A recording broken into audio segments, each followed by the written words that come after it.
How to turn on or off lockdown mode on iPhone. To get started, first of all go ahead and open up the Settings application on your phone.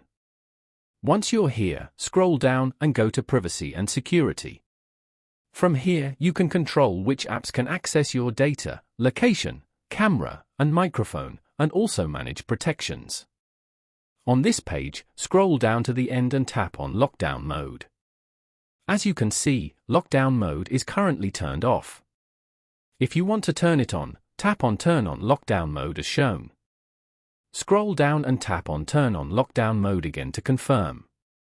When iPhone is in lockdown mode, apps, websites and features will be strictly limited for security, and some experiences will be completely unavailable.